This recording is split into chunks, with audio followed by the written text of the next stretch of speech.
নমস্কার, কেমন আছেন সবাই? আশা করি সবাই ভালো আছেন। Welcome to my channel Mahua's diary. আজকে আবার একটি নতুন ভিডিও নিয়ে আপনাদের সামনে উপস্থিত হয়েছি। আজকের ভিডিওতে আছে আমাদের আন্দামান ভ্রমণের ৫ম দিনের গল্প। আন্দামান ভ্রমণের ৫ম দিনে আমরা নীল আইল্যান্ড থেকে পোর্ট ব্লেয়ার ব্যাক করেছিলাম। পোর্ট ব্লেয়ার ফিরে আমরা কোথায় ছিলাম, কি দেখলাম, সেই সব গল্প আজ আপনাদের সাথে করব। গত ২রা নভেম্বর ২০০৫ সকাল ৫টা ৪৫ নাগাদ আমরা রেডি হয়ে বেরিয়ে পড়লাম ভরতপুর বিচের উদ্দেশ্যে। ওখানে আজ আমরা স্কুবা করব। এই স্কুবার ভিডিও এবং অভিজ্ঞতা আমি আগের ভিডিওতে কিছুটা দিয়েছি। আজকেও স্কুবা সম্বন্ধে আরও কিছুটা বলবো। যারা আমার আগের ভিডিওটি দেখেননি, ডেসক্রিপশন বক্সে আমি লিংক দিয়ে দিয়েছি, চাইলে আপনারা দেখে নিতে পারেন। এই স্কুবা ডাইভ মূলত ক্লিয়ার স্কাই এবং ক্লিয়ার ওয়াটারে করতে পারলে সবচেয়ে ভালো এক্সপিরিয়েন্স গেইন করতে পারবেন। জল ঘোলা হয়ে গেলে সেরকম ভালো দেখা যায় না। তাই যে সমস্ত বিচে প্রচুর মানুষ স্কুবা করে বা অন্যান্য ওয়াটার অ্যাক্টিভিটি করে, সেই সব বিচগুলি এড়িয়ে যেখানে কম ভিড় চেষ্টা করবেন সেই সব জায়গায় স্কুবা করতে। এবং যত সকালে পারবেন তত ভালো রেজাল্ট পাবেন, কারণ বেলা বাড়লেই ভিড়ও বাড়ে। তবে অবশ্যই একটু রোদ উঠলে তবে স্কুবা করবেন। যদি ভালো কোরাল এবং আদার সি অ্যানিমাল দেখতে চান, আমার মনে হয় হ্যাভলক তার জন্য সবচেয়ে ভালো। হ্যাভলকে সবচেয়ে ভালো কোরাল দেখতে পাওয়া যায় এলিফ্যান্ট বিচে, কিন্তু এলিফ্যান্ট বিচে প্রচুর ভিড় হয়, তাই ওখানে না করে হ্যাভলকে অন্যান্য আরও অনেক বিচ আছে যেখানে স্কুবা করা হয়। নীলে শুধুমাত্র ভরতপুর বিচে স্কুবা হয়, তবে এই বিচে প্রচুর মাছ দেখতে পাওয়া যায়, যেটা হ্যাভলকে এত ভালো মাছ দেখতে পাওয়া যায় বলে আমার মনে হয় না। তবে কোরাল ভ্যারাইটি বা আদার সি অ্যানিমাল ভ্যারাইটি এখানে নীলে অনেকটাই কম।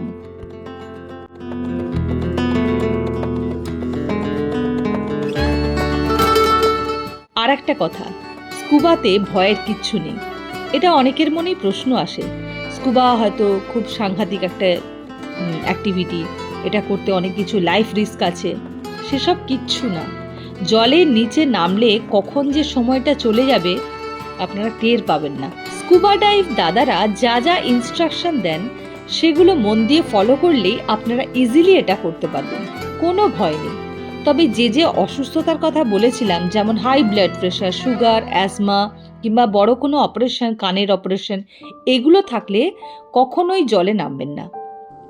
আন্দামানে সবাই শুধুমাত্র নৈসর্গিক দৃশ্য উপভোগ করতে আসেন না। আন্দামানে এই সমস্ত অ্যাডভেঞ্চার অ্যাক্টিভিটি করার জন্য অনেকেই আসেন। এইগুলি না করলে সত্যি জীবনে আক্ষেপ থেকে যেত, কারণ একটা বয়সের পর এইগুলি আর করা যাবে না। স্কুবা ডাইভ আমার দুর্দান্ত লেগেছে, দারুণ একটা এক্সপিরিয়েন্স। আমি জীবনে যদি আবার চান্স পাই স্কুবা করার, আমি অবশ্যই করব। তাই সময় থাকতে থাকতে জীবনের সমস্ত শখ পূরণ করে নেওয়াই ভালো। আর এই স্কুবা ডাইভ করতে সাঁতার জানার কোনো প্রয়োজন নেই, বরং না জানলেই ভালো। নীলে স্কুবা করতে আমাদের খরচ পড়েছে ৪৫০০ টাকা পার হেড এবং স্নরকেলিং করতে খরচ পড়েছে ১২০০ টাকা পার হেড।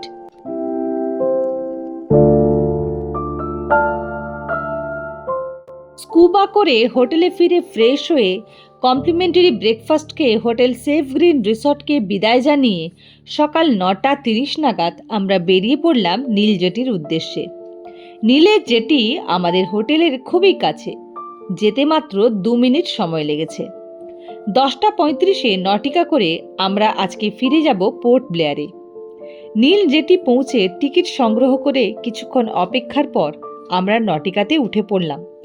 আমাদের সিট ছিল লাক্সারিতে, যার ভাড়া পড়েছিল ১৮৫০ টাকা পার হেড।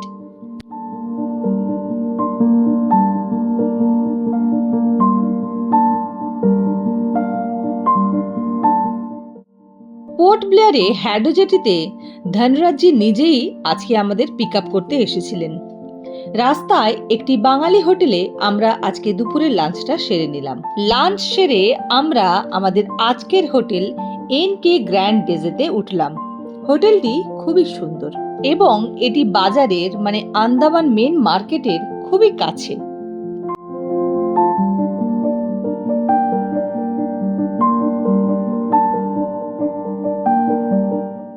এই হোটেলের মালিক একজন সাউথ ইন্ডিয়ান এবং যিনি ম্যানেজারের দায়িত্বে ছিলেন তার ব্যবহার অত্যন্ত ভালো। যখন যা চেয়েছি উনি সঙ্গে সঙ্গে দিয়ে গেছেন এবং খাবারের কোয়ালিটিও এই হোটেলে বেশ ভালো। আর ইনি হলেন মিস্টার ধনরাজজি। আমাদের পুরো আন্দামান ট্যুর প্রোগ্রামটি ইনিই অর্গানাইজ করেছেন। এনার নাম্বার আমি ডেসক্রিপশন বক্সে দিয়ে দিলাম।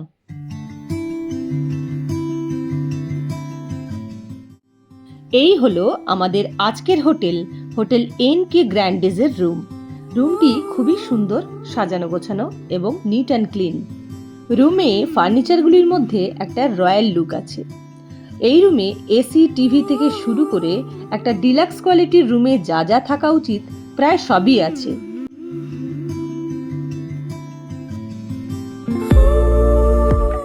বাথরুমেও গিজার, হ্যান্ড ওয়াশ, শ্যাম্পু থেকে শুরু করে সব দেওয়া আছে। আমরা রুমে ফ্রেশ হয়ে বেরিয়ে পড়লাম সাইট সিন করতে। এখন ঘড়িতে বাজে 3:20। আমরা আজকে প্রথমেই যাব মুন্ডা পাহাড়, তারপরে চিড়িয়াতাপুতে সানসেট দেখে ফিরে আসব হোটেলে। এই রাস্তা দিয়ে যেতে প্রথমে চিড়িয়াতাপু পড়ে, তার প্রায় 1 কিলোমিটার পরেই হচ্ছে মুন্ডা পাহাড়। চিড়িয়াতাপু আর মুন্ডা পাহাড় প্রায় পাশাপাশি। আর এই রাস্তাটা দেখুন কি অপূর্ব সুন্দর। বেশ অনেকটাই রাস্তা আমরা সমুদ্রের পাশ দিয়ে গেলাম আর এখন জঙ্গলের মধ্যে দিয়ে যাচ্ছি। এটা ঠিক জঙ্গল না, অ্যাকচুয়ালি রাস্তাটা একটু মালভূমির মতো, মানে চড়াই উতরাই আছে এবং দুপাশে বেশ ঘন জঙ্গল। দারুণ লাগছে জায়গাটা।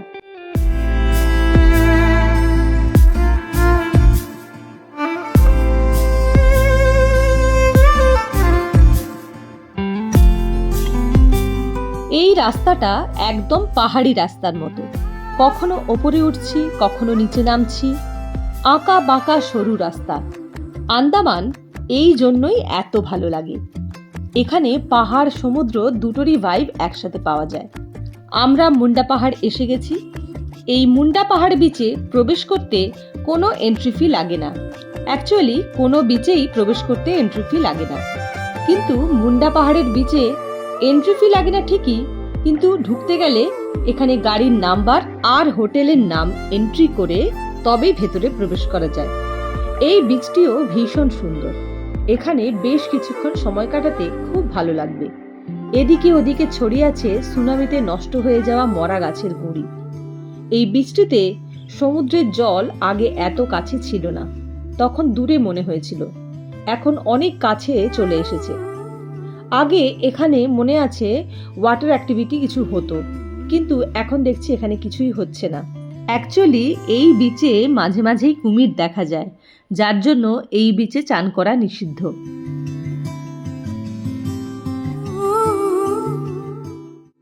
আমরা ঝালমুড়ি খেলাম আর ঝিনুক কুড়িয়ে সুন্দর একটি সময় কাটালাম।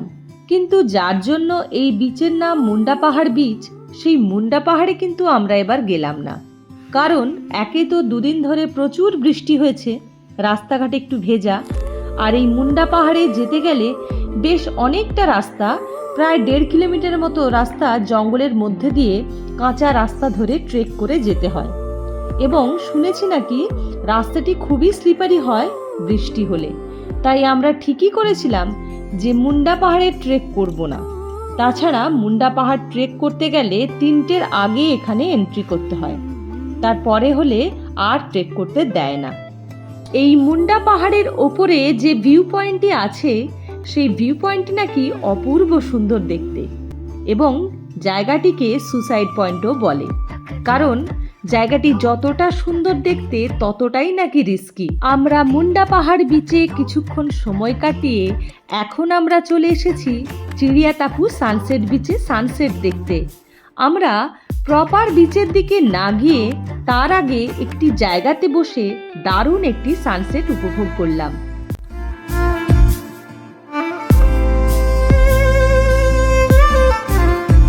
সমুদ্রের মাঝখানে ম্যানগ্রোভ গাছ এদিকে ওদিকে ছড়িয়ে আছে, আর তার মাঝখান দিয়ে ছোট্ট করে উঁকি মারছে সূর্য মামা।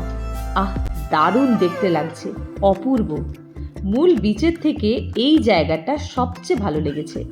একটু মেঘ ছিল, তাই একদম পরিষ্কার সানসেট আমরা দেখতে পাইনি, কিন্তু যেটা দেখেছি সেটা অসাধারণ লেগেছে, আর জায়গাটি খুব সুন্দর।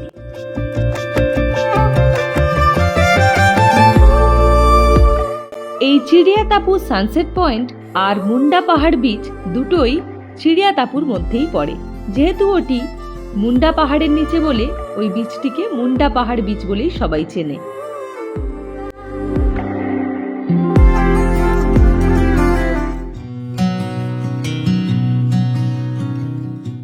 চিড়িয়াতাপুতে সুন্দর সানসেট দেখে আমরা গেলাম পোর্ট ব্লেয়ার মার্কেটে ঘুরতে। এই মার্কেটটি আমাদের হোটেল থেকে খুব কাছে। সেদিন ছিল সানডে হাট বসে, তাই বেশ ভিড় ছিল রাস্তায়। সব জিনিসই মোটামুটি এখানে পাওয়া যায়, তবে দাম একটু বেশি।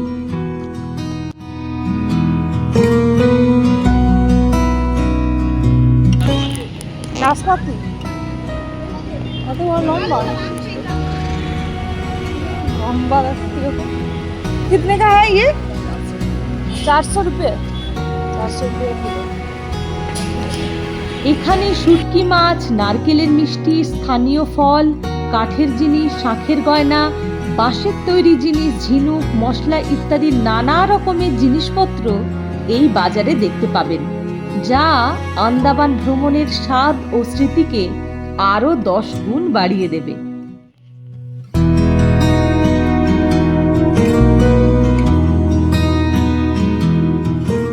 মার্কেট ঘোরার পর অবশেষে আমরা ফুচকা খেয়ে হোটেলে ফিরে এলাম।